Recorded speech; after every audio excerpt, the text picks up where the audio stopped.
Saya sendiri berpandangan sekarang ini, selepas dah lalu, semua tengok masalah, tengok kesulitan, tengok aspirasi rakyat Sabah. Saya berpandangan Sabah memerlukan satu dasar yang baru dan totally out of the box. Kalau sekadar macam kerajaan PA sekarang nak buat itu ini, cakap tambah peruntukan, berapa tambahan inilah paling banyak, saya lah orang yang pendatang paling kerap, itu tak menyelesaikan masalah Sabah. Saya ada beberapa idea yang saya telah pun lontarkan kepada pimpinan PN, dan saya harap ini dalam pilihan raya yang akan datang dalam manifesto dapat dimasukkan. Kena buat sesuatu untuk Sabah ni, betul-betul kena berani di luar kotak.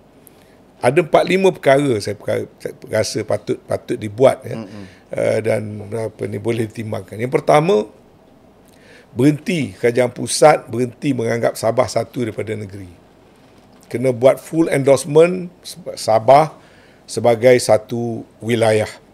Kerana saya sebagai seorang perancang bandar dan wilayah, aspek ini pada saya sangat penting.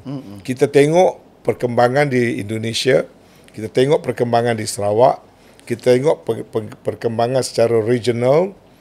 Pada saya sangat yakin Sabah itu mesti dibangunkan, mesti dilihat sebagai satu teritori, satu wilayah, bukan satu negeri.